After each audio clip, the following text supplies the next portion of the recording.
Ketika ada ketidakkudusan, keluarga tidak kudus, maka berkat Tuhan, segala kebaikan yang Tuhan siapkan bagi keluarga, akhirnya tidak bisa mengalir dalam keluarga itu.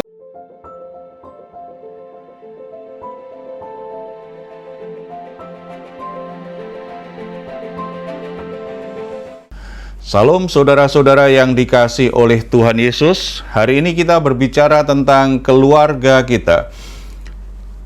Kita mengerti kebenaran firman Tuhan bahwa pernikahan adalah rancangan Tuhan. Demikian juga keluarga yang dihasilkan dari sebuah pernikahan adalah rancangan Tuhan. Melalui keluarga Tuhan ingin menggenapi rencananya. Melalui keluarga Tuhan ingin mengalirkan berkat-Nya. Melalui keluarga Tuhan ingin menyatakan kebaikan-kebaikannya. Melalui keluarga Tuhan ingin kasih dan kebenarannya itu sungguh-sungguh nyata terlihat dalam sebuah keluarga. Jadi setiap pernikahan yang diberkati oleh Tuhan, setiap keluarga yang dibangun di dalam Tuhan adalah keluarga yang ingin diberkati Tuhan. Tuhan sudah menyediakan berkat yang istimewa kepada setiap keluarga. Tetapi sayangnya tidak semua pernikahan dan keluarga bisa mengalaminya. Ada banyak faktor yang menyebabkan pernikahan yang diberkati Tuhan, tetapi setelah itu tidak mendapatkan berkat yang seharusnya. Demikian juga keluarga yang diberkati Tuhan, tetapi ternyata tidak bisa menikmati berkat yang seharusnya dari Tuhan. Ada sesuatu yang menghalangi berkat itu mengalir. Ada sesuatu yang menghalangi keluarga itu bisa hidup seperti rancangan Tuhan yang seharusnya. Salah satu sebabnya adalah adanya ketidakkudusan dalam sebuah keluarga.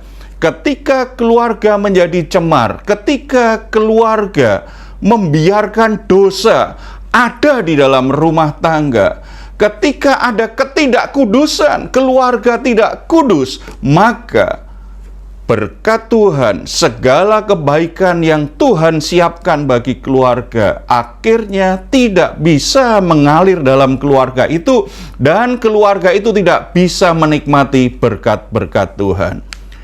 Mengapa keluarga itu harus kudus di hadapan Tuhan?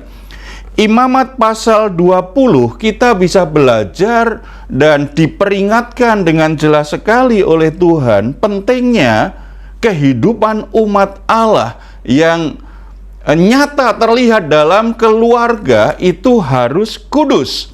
Ada beberapa hal dari Imamat pasal 20 itu, mengapa keluarga kita harus kudus bagi Tuhan.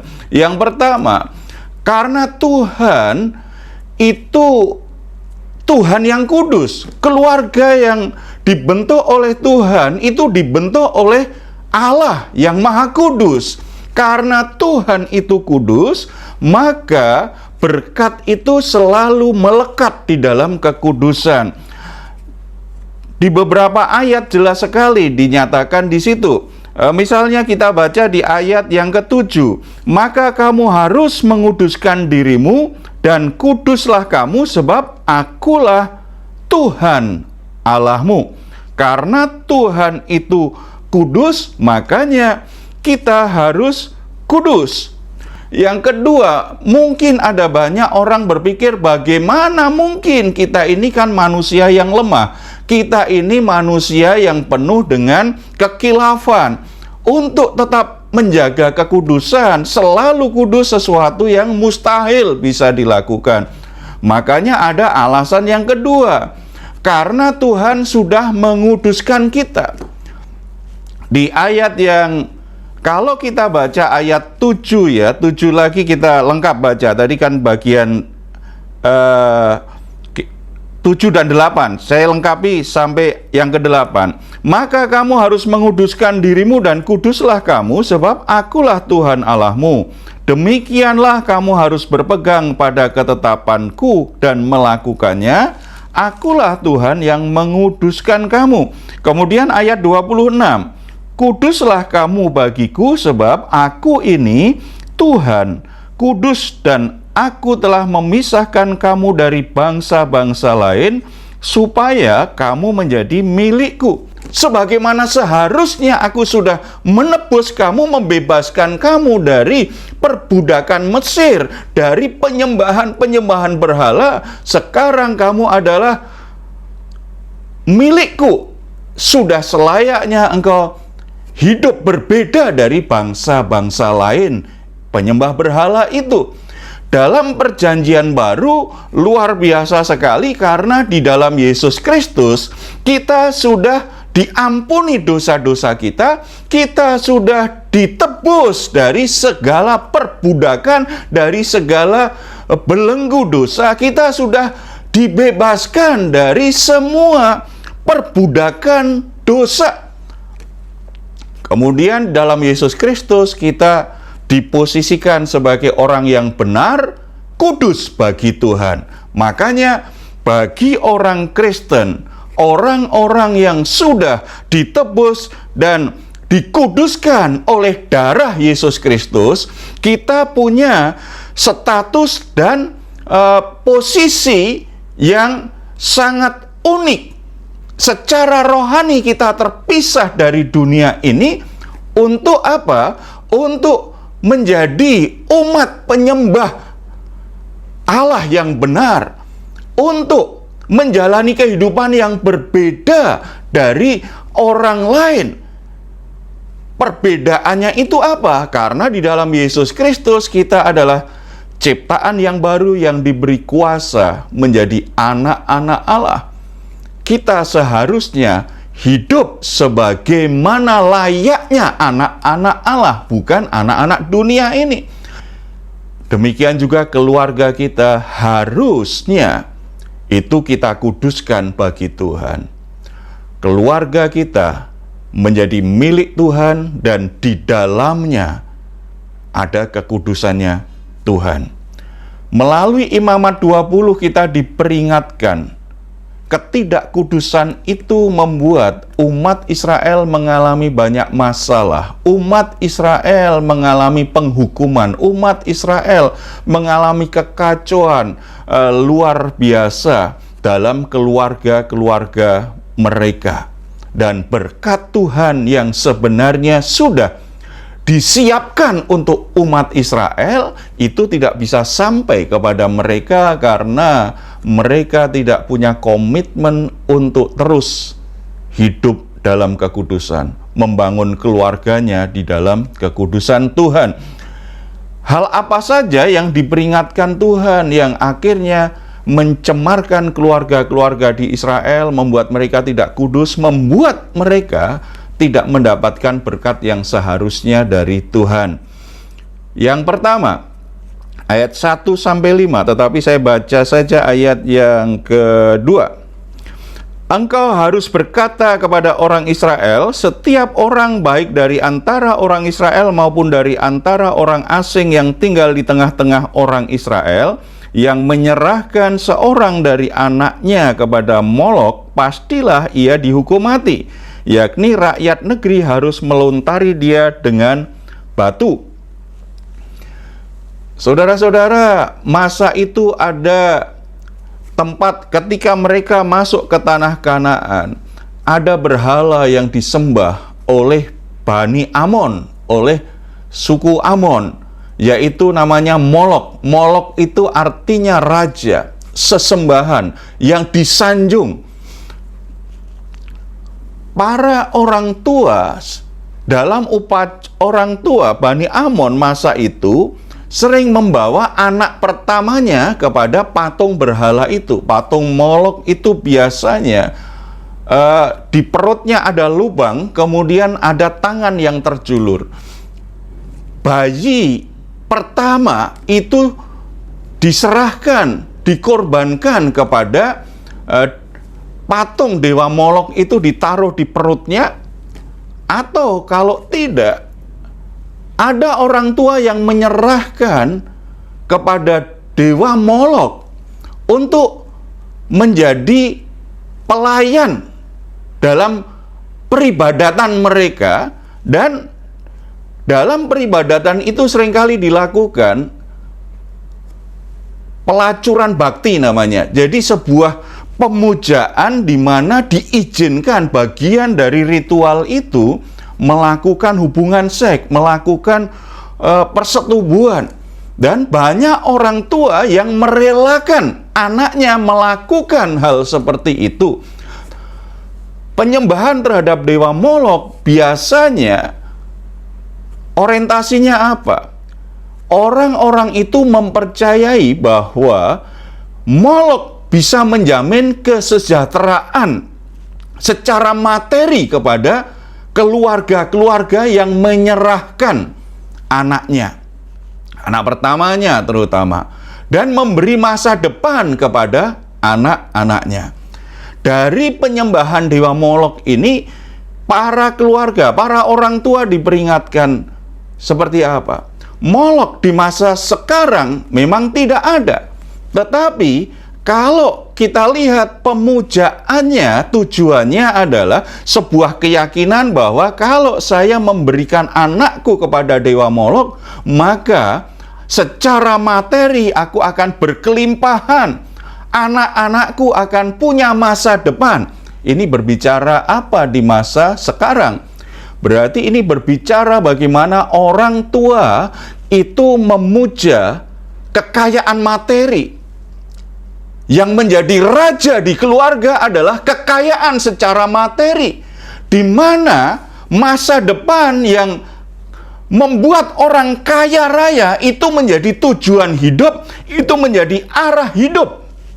Para orang tua rela lakukan apa saja supaya punya kekayaan. Saudara-saudara, dalam banyak pemujaan tempat-tempat keramat di Indonesia kita kenal, misalnya Gunung Kawi atau tempat-tempat yang lain. Para orang tua itu akan datang ke sana melakukan ritual. Bahkan ada satu gunung yang juga mengizinkan adanya persetubuhan di tempat yang dianggap keramat itu. Tujuannya apa? Supaya mendapatkan kekayaan berlimpah. Orang tua yang orientasi hidupnya adalah kekayaan materi.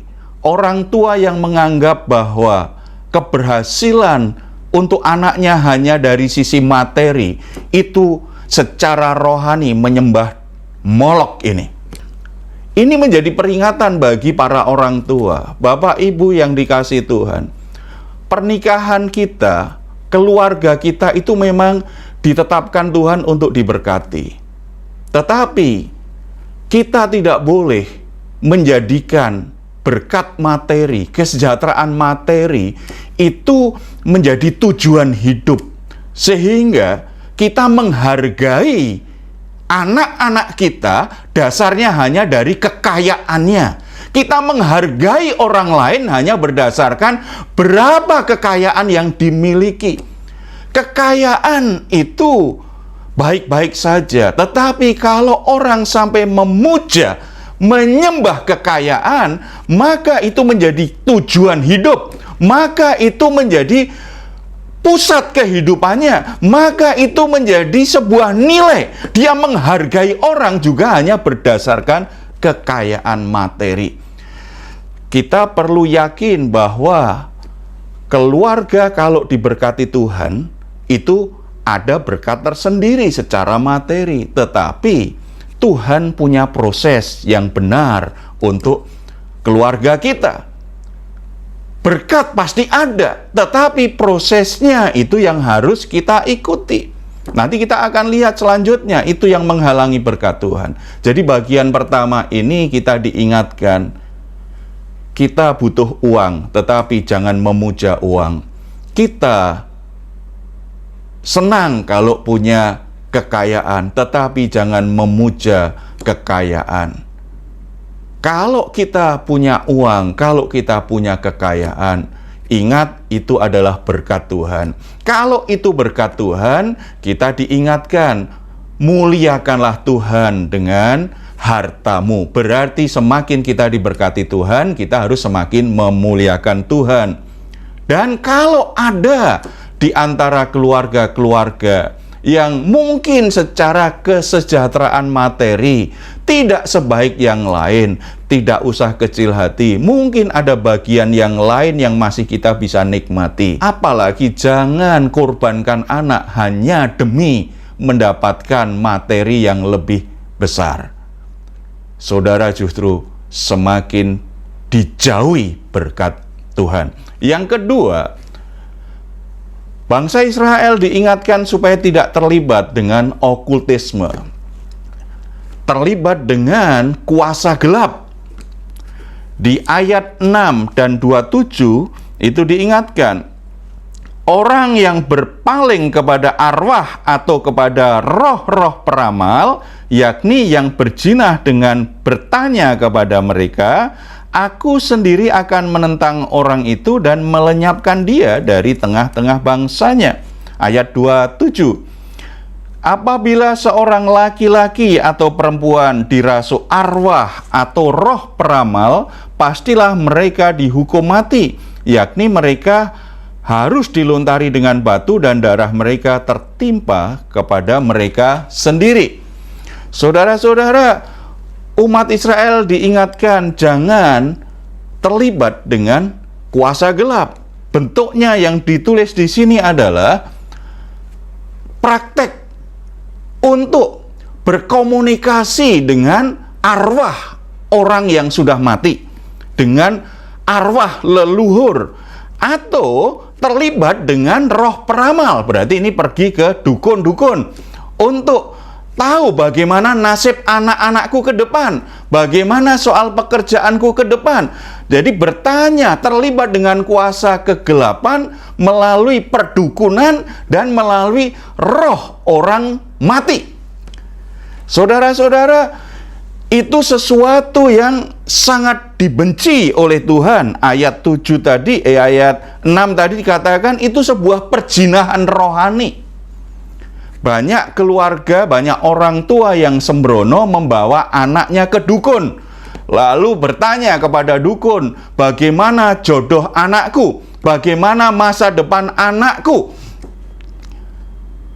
Kemudian dukun memberikan jimat atau melakukan ritual tertentu dengan air kembang atau dengan apapun, dan orang tua mengizinkan anaknya. Jadi tadi yang pertama ini sudah menyembah Molok, kemudian terlibat dengan kuasa gelap.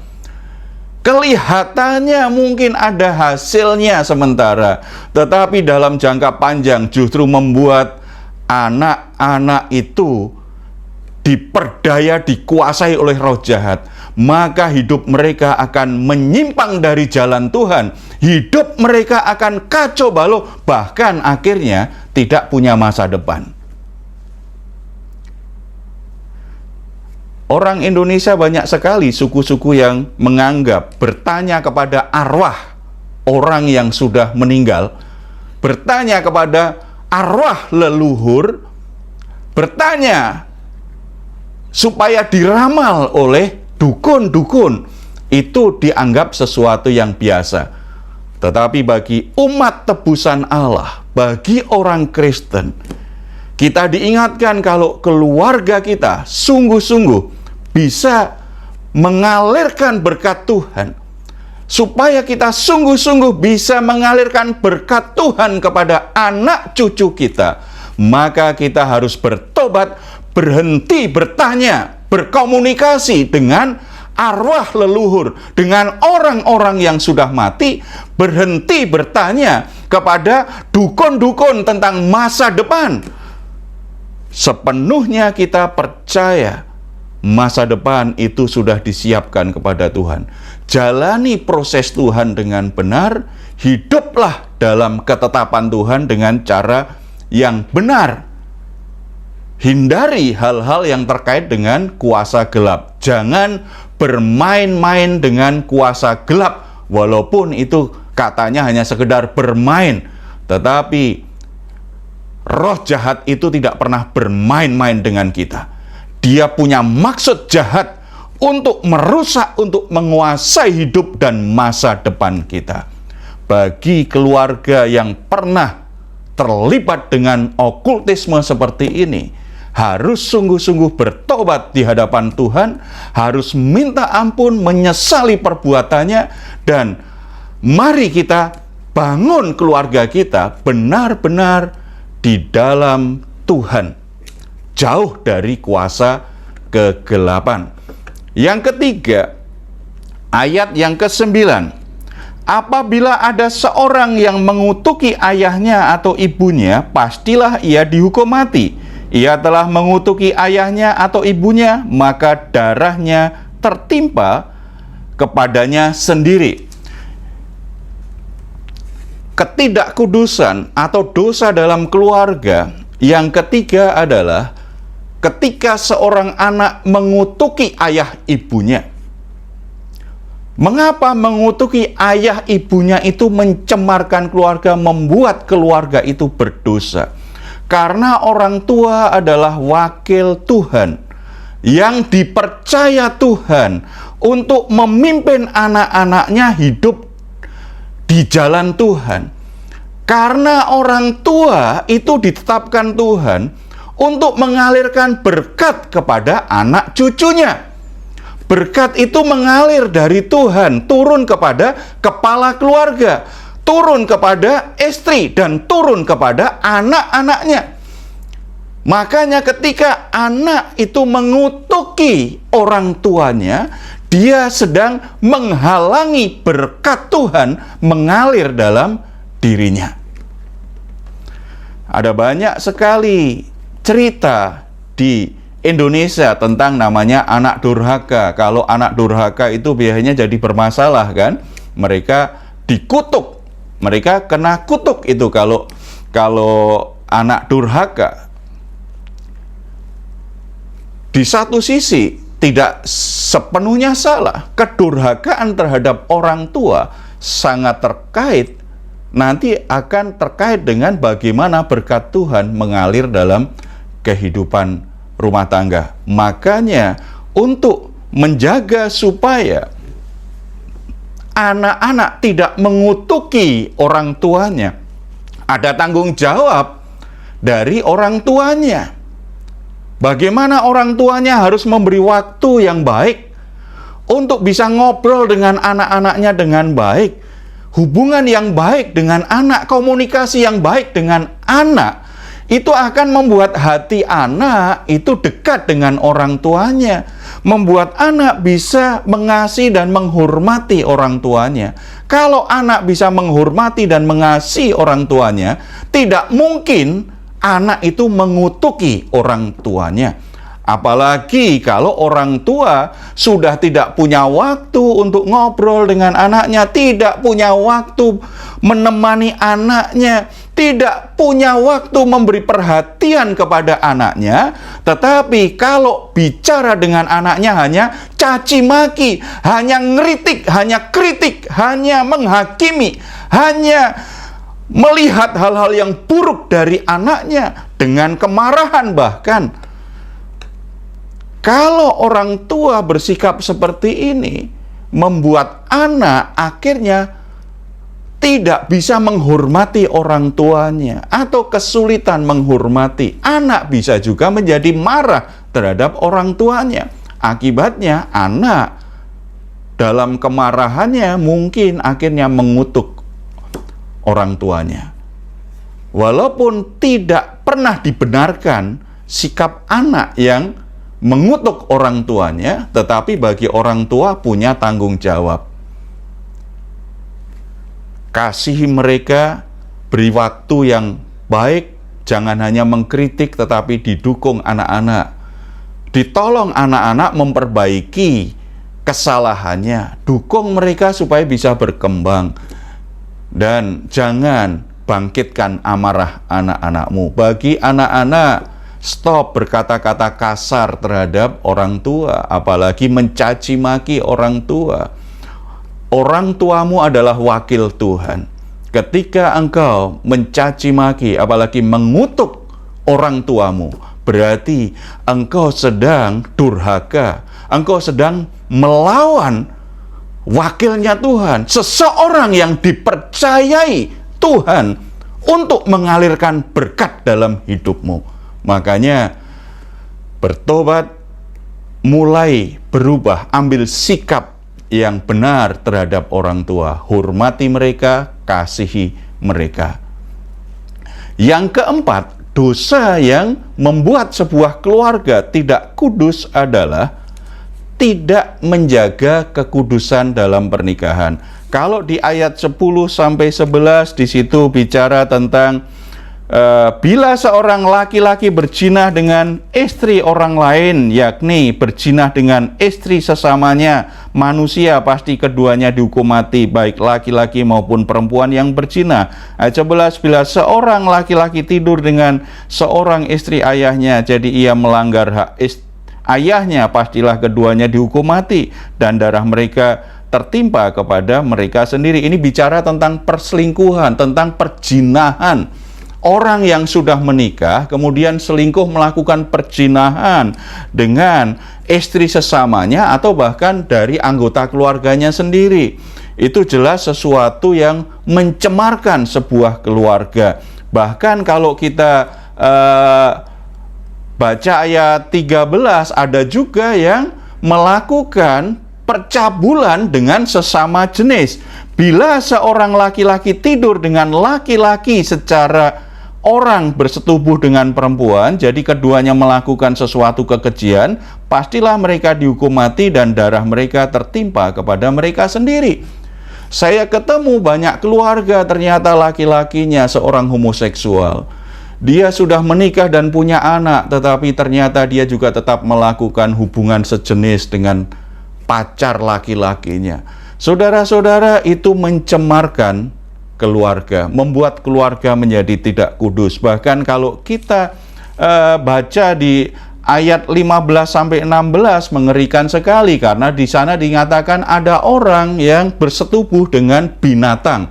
Jadi saudara-saudara, Tuhan sudah peringatkan di Imamat 20 ini, tidak hanya tentang jangan berzina, jangan melakukan hubungan seks sejenis, tetapi juga jangan lakukan dengan bersetubuh dengan binatang. Dan kalau kita lihat kondisi sekarang, dosa-dosa seperti ini bahkan dianggap wajar. Begitu banyak orang melakukannya. Tuhan dengan tegas itu mencemari sebuah keluarga. Itu membuat keluarga tidak kudus. Itu menghalangi kebaikan Tuhan dalam rancangan sebuah keluarga bisa mengalir dengan benar dalam keluarga. Umat Tuhan makanya harus bertobat, tinggalkan semua dosa-dosa seksual, dosa percabulan. Biarkan keluargamu kudus dan diberkati oleh Tuhan. Yang kelima, mengikuti kebiasaan-kebiasaan berdosa bangsa yang tidak mengenal Allah. Ayat 23. Janganlah kamu hidup menurut kebiasaan bangsa yang akan kuhalau dari depanmu, karena semuanya itu telah dilakukan mereka, sehingga aku muak melihat mereka. Kita harus ingat bahwa kita adalah ciptaan baru. Yang lama sudah berlalu, yang baru sudah datang. Hidup lama kita sudah mati, Tuhan tumbuhkan, berikan hidup yang baru. Kebiasaan-kebiasaan lama yang berdosa, yang kita bawa, yang terbentuk dalam hidup kita sejak kecil, itu harus dihindari, itu harus ditinggalkan. Umat Israel dibawa Tuhan dari Mesir, dibebaskan Tuhan dari Mesir, kemudian dibawa masuk ke tanah Kanaan supaya mereka bebas dari penyembahan berhala yang ada di Mesir di masa itu. Tetapi di tanah Kanaan ada bangsa-bangsa yang juga menyembah berhala. Sebagian besar sudah disingkirkan Tuhan. Tuhan beri kekuatan kepada orang Israel untuk menghalau mereka, tetapi masih ada sebagian. Umat Israel diingatkan Jangan mengikuti kebiasaan mereka. Mereka saja saya halau, aku halau dari hadapanku. Supaya kamu hidup berbeda karena engkau sudah aku kuduskan menjadi milikku. Itu kata Tuhan. Makanya sudah seharusnya cara hidup, gaya hidup, perilaku itu berbeda dari bangsa yang lain. Mengikuti kebiasaan orang lain, mengikuti kebiasaan kelompok, masyarakat, atau kebiasaan suku, kebiasaan bangsa-bangsa yang nyata-nyata itu berdosa di hadapan Tuhan, itu akan mencemarkan keluarga kita, akan membuat keluarga tidak kudus, dan membuat berkat Tuhan yang mendatangkan kebaikan dalam keluarga kita itu terhalang. Sehingga anak cucu kita akhirnya tidak punya masa depan yang baik yang dari Tuhan. Apa yang terjadi dengan keluarga yang tidak kudus? Beberapa kali tadi sudah saya katakan, sudah kita baca ayatnya, tetapi setidaknya ada 3 yang Tuhan nyatakan kalau keluarga itu tidak kudus. Yang pertama, Tuhan akan menentang dan muak kepada keluarga itu. Ayat 3, aku sendiri akan menentang orang itu dan akan melenyapkan dia dari tengah-tengah bangsanya. Kemudian ada di ayat 23, ayat 22. Demikian kamu harus berpegang pada segala ketetapanku dan segala peraturanku serta melakukan semuanya itu supaya jangan kamu dimuntahkan oleh negeri di mana aku membawa kamu untuk diam di sana. Keluarga-keluarga yang tidak kudus itu berarti berhadapan dengan Tuhan. Dia sedang melawan Tuhan. Kalau dia sedang melawan Tuhan, bagaimana mungkin masih mengharapkan berkatnya Tuhan? Berkat Tuhan terhalang. Belum bisa diberikan. Karena apa? Kita menentang Tuhan. Tuhan berhadapan dengan kita, bukan untuk memberkati, tetapi menentang keluarga kita. Tidak hanya itu, Tuhan akan memuntahkan. Tadi umat Israel, aku akan memuntahkan engkau dari negeri di mana aku akan membawa engkau. Berarti umat Israel sudah dibawa ke tanah perjanjian, tanah di mana Tuhan sudah menyiapkan berkat. Tetapi karena umat Israel tidak menjaga kekudusan keluarganya, kekudusan hidupnya dan keluarganya, akhirnya Tuhan muntahkan mereka di tempat yang seharusnya mereka berkati. Orang-orang yang tidak menjaga kekudusan, keluarga-keluarga yang tidak menjaga kekudusan, ketika engkau sudah sampai di tempat yang sebenarnya Tuhan ingin berkati engkau, sudah ada di tempat pekerjaan di mana Tuhan ingin berkati engkau, usahanya sudah sampai pada tahap di mana Tuhan ingin berkati engkau, tetapi karena engkau tidak menjaga kekudusanmu, keluargamu cemar oleh dosa-dosamu, maka berkat itu akhirnya tertahan, belum diberikan oleh Tuhan. Itu seperti kita itu dimuntahkan, sudah masuk ke ruangan yang penuh berkat Tuhan, tetapi diusir lagi dari ruangan itu. Akhirnya kita harus berjuang sedemikian rupa, sepertinya tidak ada berkat Tuhan untuk keluarga kita. Yang kedua, Tuhan akan menghukum. Ayat 3 tadi ya, Ayat 3, aku akan melenyapkan dari tengah-tengah bangsa. Kemudian ayat 6 juga dikatakan begitu. Aku akan menentang orang itu dan melenyapkan dia dari tengah-tengah bangsanya. Kemudian ayat 10, pastilah keduanya dihukum mati. Ayat 11, pastilah keduanya dihukum mati. Ayat 13, pastilah mereka dihukum mati. Berarti ketika orang hidup dalam dosa, itu ada konsekuensinya. Konsekuensinya berarti dia dijauhi berkat Tuhan. Yang kedua, akhirnya ada konsekuensi yang sifatnya hukuman. Dihukum. Mungkin secara fisik engkau tidak mati seperti Adam dan Hawa ketika berbuat dosa tidak langsung mati. Tetapi mungkin sukacita, damai sejahtera di keluargamu mati. Atau mungkin usahamu sepertinya mati, pekerjaanmu mati, kesehatanmu akhirnya banyak terganggu. Ada kematian yang menghampiri hidupmu. Karena apa? Karena membiarkan hidup kita tercemar oleh dosa, keluarga kita tercemar oleh dosa. Yang ketiga, tertimpa penderitaan. Ada beberapa kalimat yang dikatakan, misalnya di ayat 9, maka darahnya tertimpa kepadanya sendiri. Kemudian ayat 11 juga katakan, dan darah mereka tertimpa kepada mereka sendiri. Artinya sebenarnya dia sedang mengutuki dirinya sendiri, sedang merusak dirinya sendiri, sedang mengacaukan hidupnya sendiri. Orang-orang yang hidup tidak dalam kekudusan Tuhan, keluarga-keluarga yang membiarkan tidak dalam kekudusan, ada kecemaran masuk dalam rumah tangganya, maka penderitaan itu akan menghampiri. Situasi sulit akan menghampiri. Siapa yang melakukannya? Bukan Tuhan, bukan setan, tetapi dirinya sendiri.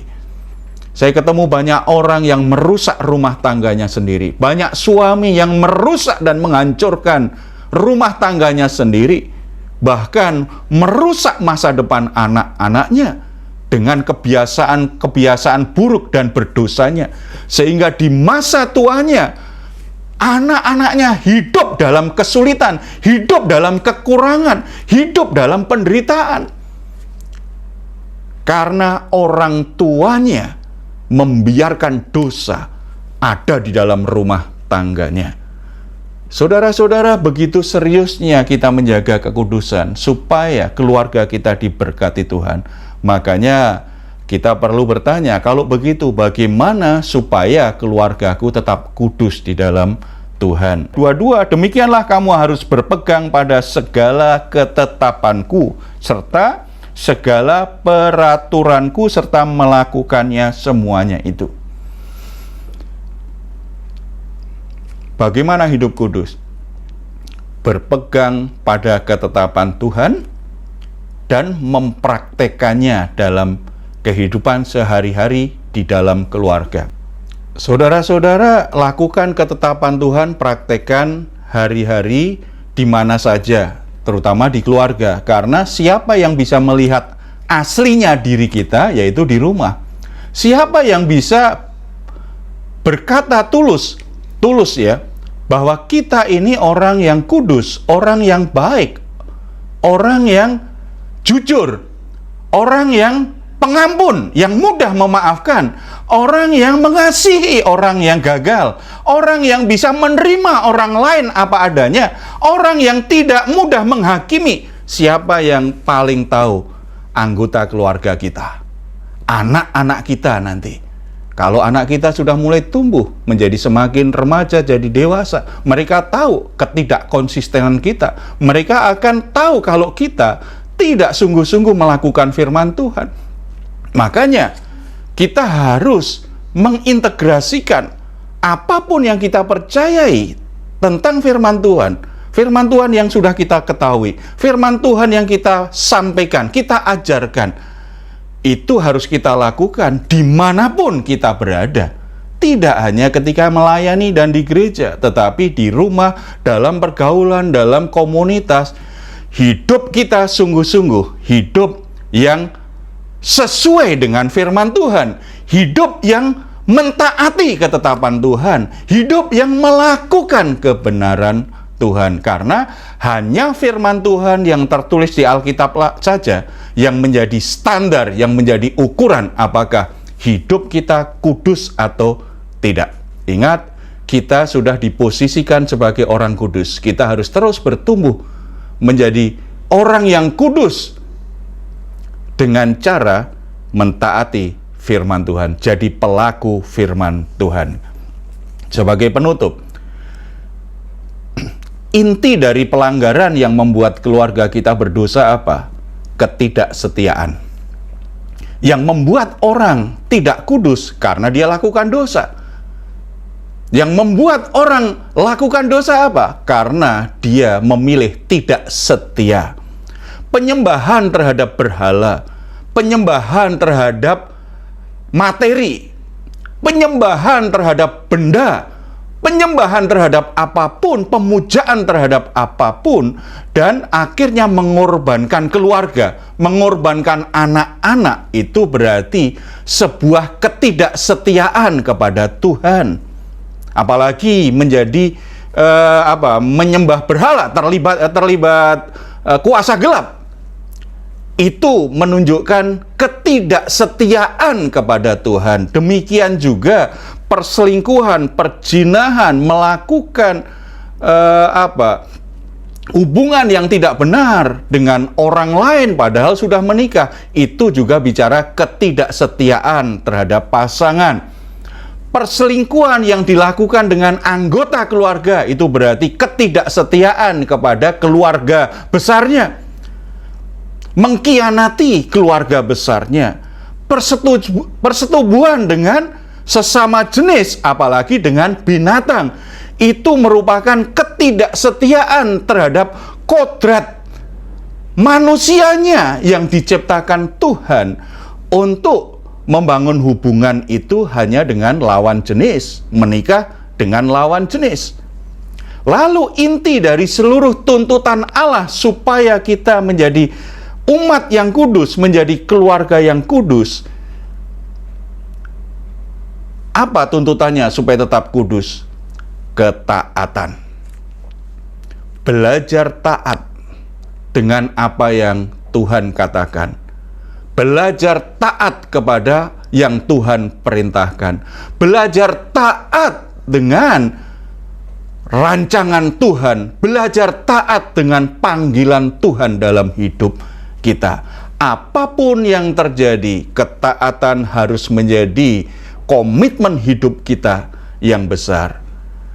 Oleh sebab itu, mari kita semua belajar setia kepada Tuhan dengan pasangan, dengan anak-anak, belajar setia kepada kodrat manusia kita, dan belajar taat kepada Tuhan apapun yang terjadi dalam hidup kita.